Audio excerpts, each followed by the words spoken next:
Video में आपको बताया था कि वैद्युत चालन में वैद्युत धारा और अनुगमन वेग में क्या संबंध होता है। हमने कहा था ना कि आई बराबर यानी ये वीडी। अब उसके बाद आज हम आप लोगों को वैद्युत प्रतिरोध और वैद्युत चालकता के बारे में बताएंगे। वैद्युत प्रतिरोध क्या होता है। तो वैद्युत प्रतिरोध, जहां प्रतिरोध से तात्पर्य है, प्रतिरोध का मतलब है रुकावट। तो वैद्युत प्रतिरोध क्या होता है, जब किसी चालक का संबंध, चालक में धारा प्रवाहित होने लगती है तो उसमें उत्पन्न विभवांतर और बहने वाली धारा के अनुपात को हम क्या कहते हैं, किसी वैद्युत चालक का प्रतिरोध कहते हैं। इसे हम वैद्युत प्रतिरोध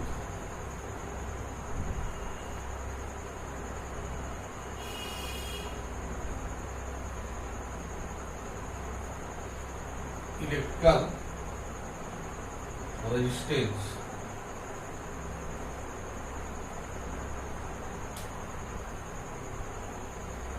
वैद्युत प्रतिरोध किसी चालक में जब धारा प्रवाहित होती है तो उसके चालक के धारा बहने के कारण उत्पन्न विभवांतर तथा उसमें बहने वाली धारा के अनुपात को हम चालक का वैद्युत प्रतिरोध कहते हैं और इसे हम कैपिटल R से प्रदर्शित करते हैं।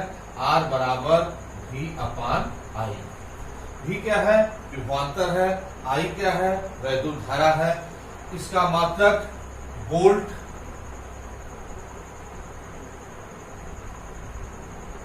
प्रति एम्पियर,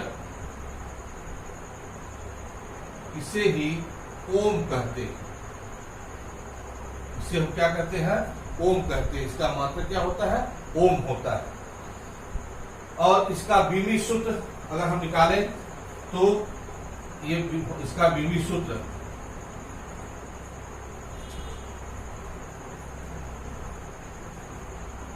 ये भी है। विभवांतर भी बराबर क्या होता है, भी हमारा है विभवांतर, इसका मात्रक होता है वोल्ट यानी जूल प्रति कूलाम। तो जूल प्रति कूलाम, तो जूल का होता है आपका ml² T-2 बटे कूलाम। कूलाम का होता है आपका कूलाम Q बराबर I इंटू T। इसका बीमी सूत्र होता है AT।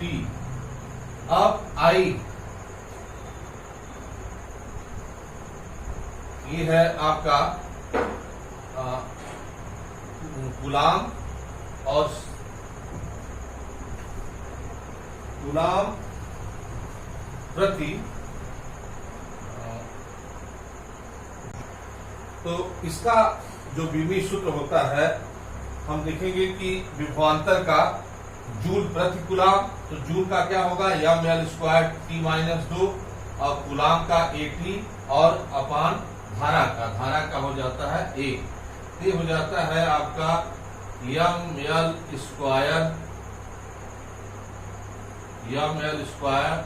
T-2, फिर A² होगा। A² को हम ऊपर ले जाएंगे तो A² और T के पावर -1। ये हम देख लेते हैं कि ये T के पावर -2 T के पावर -3 हो जाएगा। इस तरह से ml² T के पावर -3 A², ml² T के पावर -3 A², ये हमारा हुआ V का। और V बटे I, तो अपान I हमारा कितना है A। इसका बीमी सूत्र हमारा हो जाता है ml² T-3 A²।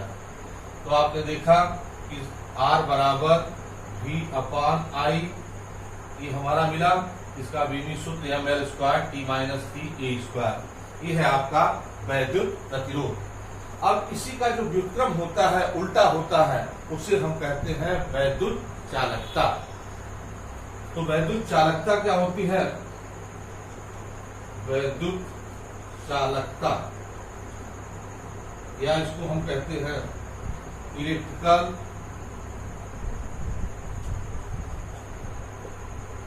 कंडक्टिविटी।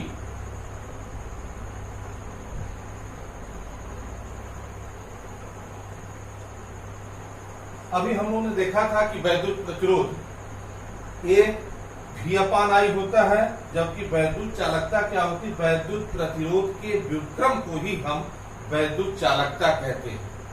और वैद्युत प्रतिरोध हमारा क्या है? R है। तो वैद्युत चालकता बराबर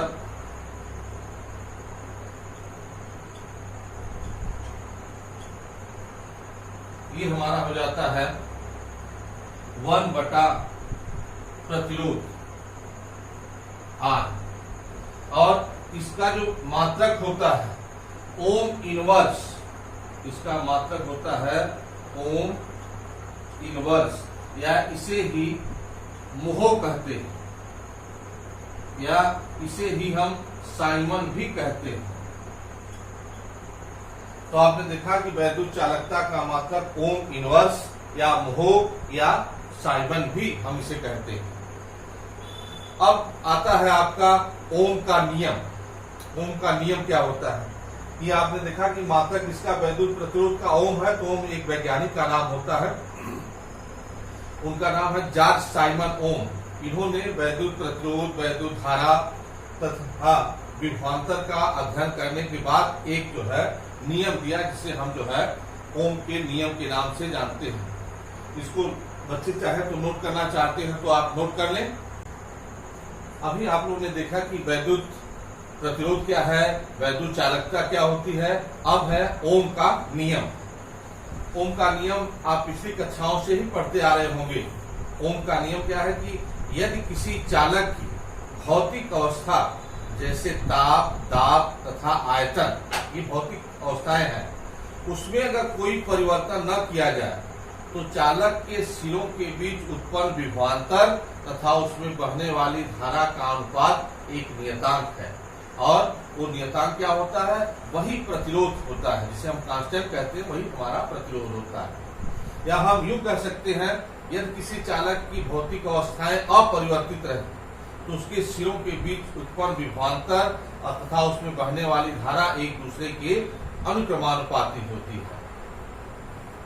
तो ओम का नियम या ओम्स लॉ, ओम का नियम,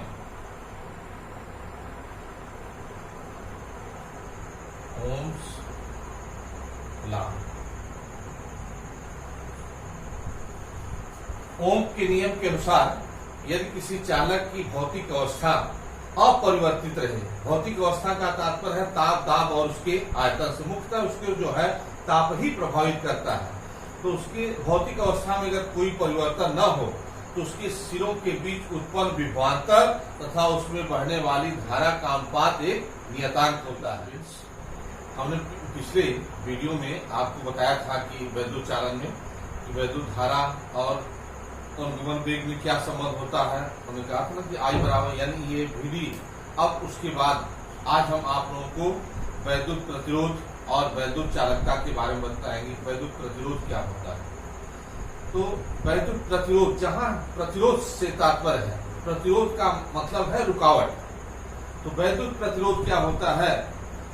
जब किसी चालक का संबंध, चालक में धारा प्रवाहित होने लगती है तो उसमें उत्पन्न विभवांतर और बहने वाली धारा के अनुपात को हम क्या कहते हैं? किसी वैद्युत चालक का प्रतिरोध कहते हैं। इसे हम वैद्युत प्रतिरोध,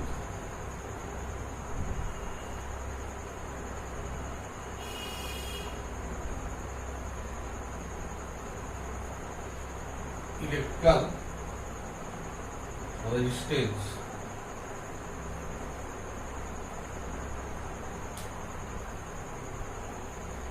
वैद्युत प्रतिरोध किसी चालक में जब धारा प्रवाहित होती है तो उसके चालक के धारा बहने के कारण उत्पन्न विभवांतर तथा उसमें बहने वाली धारा के अनुपात को हम चालक का वैद्युत प्रतिरोध कहते हैं। और इसे हम कैपिटल R से प्रदर्शित करते हैं। R बराबर V/I। V क्या है? विभवांतर है। I क्या है? वैद्युत धारा है।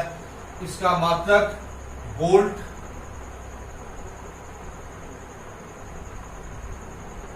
प्रति एम्पियर, इसे ही ओम कहते हैं। इसे हम क्या कहते हैं, ओम कहते हैं। इसका मात्रक क्या होता है, ओम होता है। और इसका बीमी सूत्र अगर हम निकालें तो ये इसका बीमी सूत्र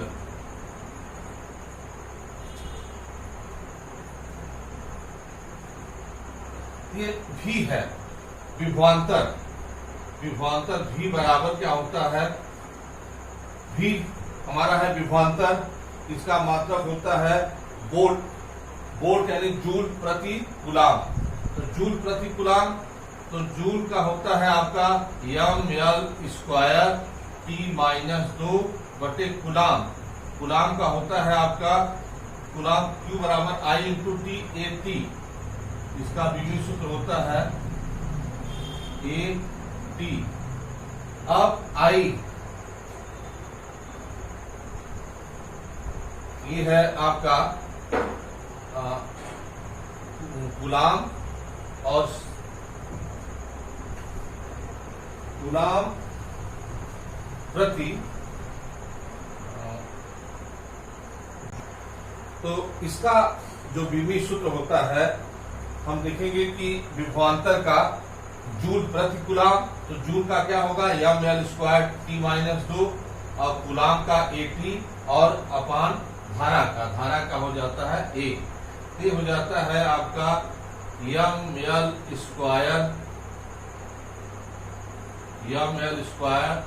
T-2, फिर A² होगा, A² को हम ऊपर ले जाएंगे तो A² और T के पावर -1। ये हम देख लेते हैं कि ये T के पावर -2 T के पावर -3 हो जाएगा। इस तरह से ml² T के पावर -3 A², ml² T के पावर -3 A², ये हमारा हुआ V का। और V बटे I, तो अपान I हमारा कितना है A। इसका बीमी सूत्र हमारा हो जाता है ml² T-3 A²। तो आपने देखा कि R बराबर V अपान I ये हमारा मिला। इसका बीमी सूत्र ml² T-3 A²। ये है आपका वैद्युत प्रतिरोध। अब इसी का जो व्युत्क्रम होता है, उल्टा होता है, उसे हम कहते हैं वैद्युत चालकता। तो वैद्युत चालकता क्या होती है, वैद्युत चालकता या इसको हम कहते हैं इलेक्ट्रिकल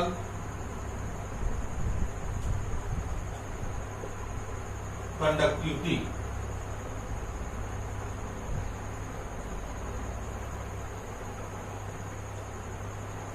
अभी हम लोगों ने देखा था कि वैद्युत प्रतिरोध ये V/I होता है, जबकि वैद्युत चालकता क्या होती है, वैद्युत प्रतिरोध के व्युत्क्रम को ही हम वैद्युत चालकता कहते हैं। और वैद्युत प्रतिरोध हमारा क्या है, R है, तो वैद्युत चालकता बराबर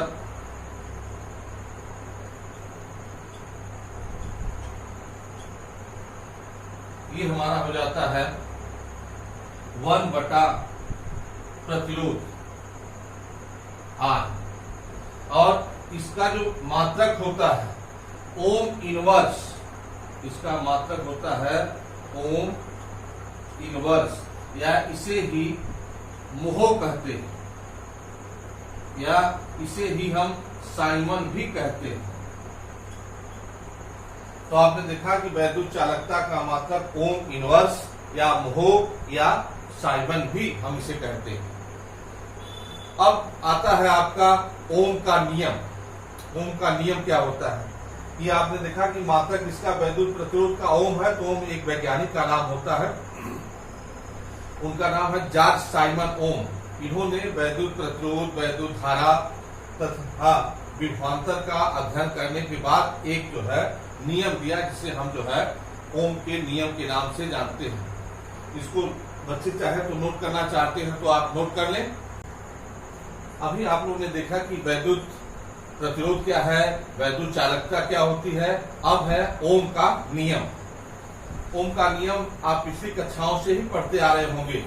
ओम का नियम क्या है कि यदि किसी चालक की भौतिक अवस्था जैसे ताप, दाब तथा आयतन, ये भौतिक अवस्थाएं हैं, उसमें अगर कोई परिवर्तन न किया जाए तो चालक के सिरों के बीच उत्पन्न विभवांतर तथा उसमें बहने वाली धारा का अनुपात एक नियतांक है, और वो नियतांक क्या होता है? वही प्रतिरोध होता है, जिसे हम कांस्टेंट कहते हैं, वही हमारा प्रतिरोध होता है। या हम यूं कह सकते हैं, यदि किसी चालक की भौतिक अवस्थाएं अपरिवर्तित रहे तो उसके सिरों के बीच उत्पन्न विभवांतर तथा उसमें बहने वाली धारा एक दूसरे के अनुक्रमानुपाती होती है। तो ओम का नियम या ओम्स लॉ, ओम का नियम,